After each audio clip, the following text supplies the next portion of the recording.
Hello at welcome ulit sa R Collection Station.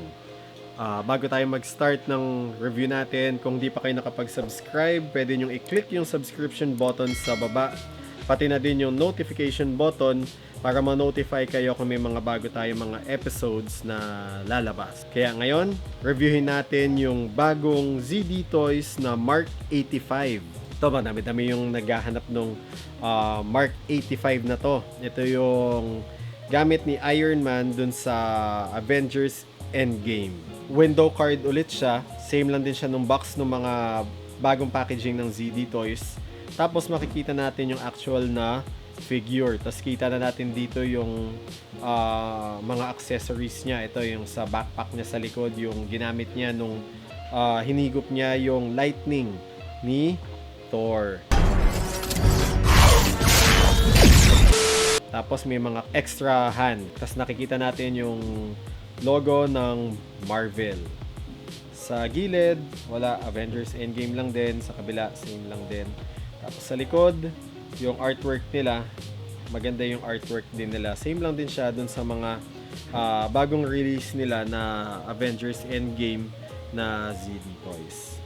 Ngayon, check na natin yung actual na figure. Okay, ito na yung Mark 85 out sa box. Ano ba yung mga kasama niya pagka binili mo siya? So, dun sa bagong packaging ng ZD Toys, lagi na sila may kasamang stand. Ito yung kasama niyang stand, Avengers Endgame. Kaya pwede nyo silang i-display ng flight pose.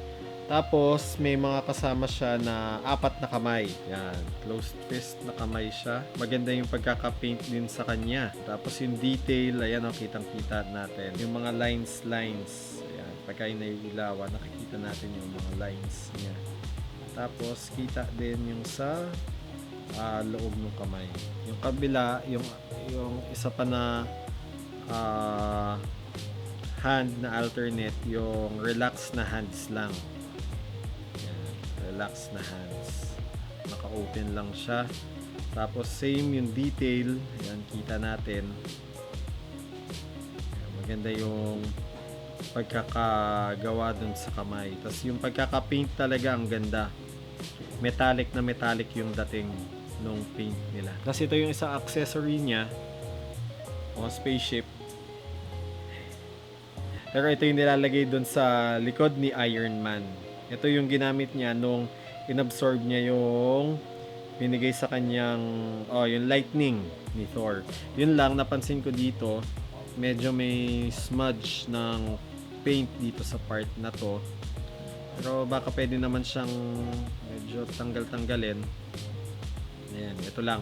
Sumablay sa paint dyan. Pero yung combination ng color, ito medyo may mga gas lang din pala. Pero syempre sa inyo, hindi naman siguro ganito yung makukuha ninyo. Pero yung color combination niya, ang ganda, yung gold and metallic na red. Ang ganda ng pagkaka-paint nila ng metallic na. Ngayon, check na natin yung actual na figure. Ako, gandang-ganda talaga ako dun sa pagkaka-paint nila. Kahit na yung compare dun sa nauna, check natin yung unang Iron Man na nirelease ng ZD Toys. Yung pagkaka-paint talaga nila nung metallic, ang ganda. Maganda talaga yung ginawa nila dito. In-apply nila dito sa bagong Mark 85. Kaya, ayan o, tignan nyo.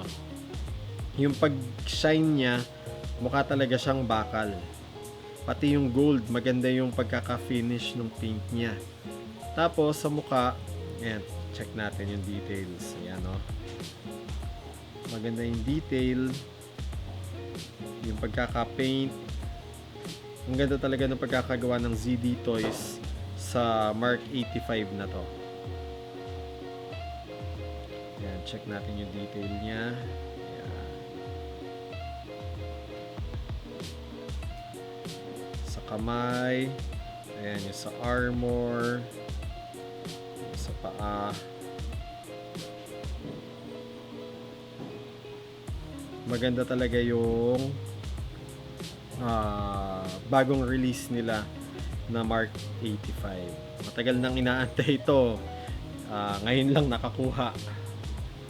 Dahil medyo mahal siya talaga sa market nung una. Buti ngayon, dumating na. Medyo bumaba na yung price niya. Tapos, check natin yung arc reactor niya. Maganda yung pagkaka-paint. Tapos, nandyan yung detail ng arc reactor. Maganda yung gawa nila. Articulation, same lang din nung mga dating ZD toys. Ito, left and right. Tapos, dito, may ginawa silang medyo bago. Ito, naaangat siya. Pero sa akin lang naman parang feeling ko kahit na hindi na nila gawin na umaangat to, kahit na ito na mismo, mas lalakihan na lang nila. Kasi pagka inangat nyo siya, parang ang weird lang nung dito sa shoulders. Sa akin lang naman yun. Kayo, comment kayo kung ano yung opinion nyo regarding dito. Ako yun lang yung medyo negative sa kanya. Lalo na pagka yung pinopost nyo na nakaganyan, may nakaangat dito. Yan may nakaangat. Na pwede naman sana nilang gawin na mas malaki na lang to ng konti. Pwede naman na sana nilang lakihan na lang yung joint ng shoulder. Tapos wala na tong flap na to. Kasi pagka pinopost nyo siya ng inaangat yung kamay, may nakaangat na ganyan. Yun lang yung downside para sa akin. Pero sa inyo, ewan ko kung okay lang naman yon. Pero all in all, maganda yung pagkakagawa nila. So, articulation niya is yan. Shoulders, pwedeng iangat hanggang dyan. Tapos, elbows is double jointed. Ngayon, maganda yung ginawa nila dito dahil may pwede nang maiangat ng ganyan. Ayan. Pwede na siya yung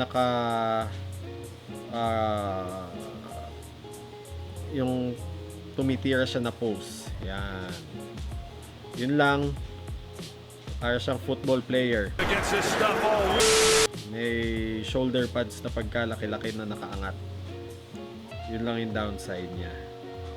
Tapos pwede nyo na din siyang i-flight pose ng nakaganyan. Yun lang, hindi siya na ititinga lang pa ganun. Pero yung flight pose niya, pwede na. Sa waist, wala pa ding waist movement, pero may torso. Pero ito medyo limited yung movement ng torso. Ito naiangat ng ganyan, pwedeng ibaba ng ganon. Sa paa, same lang din. Double jointed yung knees. Ankle pivot. Yan. So sa articulation, same lang din siya nung ibang mga ZD toys. Ngayon, ikabit natin yung accessories. Yung dito sa likod, tatanggalin nyo lang siya. Ito. Oop, yan. Pwede nyo tanggalin yung nasa likod niya na yon. Ito, pwede nyo siyang tanggalin para pwede nyo ikabit yung accessory na to. Kabit natin yung accessory. Yan. Yun. Ang ganda. Kaya kung kalaban niya si Thanos, pwede nyo nang i-display na tumitira siya ng ganyan.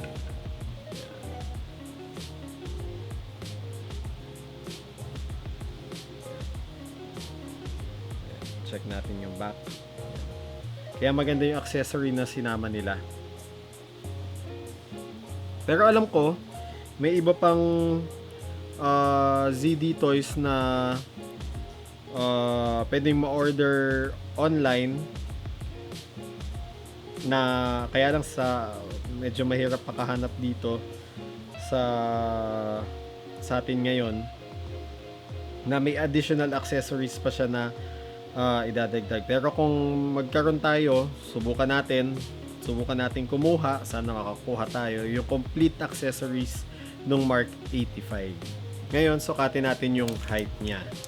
Gaya ng iba, 7 inches yung ZD Toys na Mark 85. Tapos i-compare natin siya dun sa, pagtabihin lang natin yung sa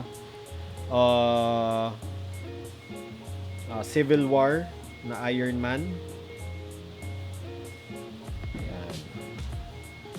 Same height lang naman sila halos. At medyo nakabend lang to ng konti, pero same height lang din sila. Kaya improving talaga yung mga bagong nilalabas ng ZD Toys ngayon. Sana nag-enjoy kayo sa episode na to, sa review natin ng Mark 85 ng ZD Toys.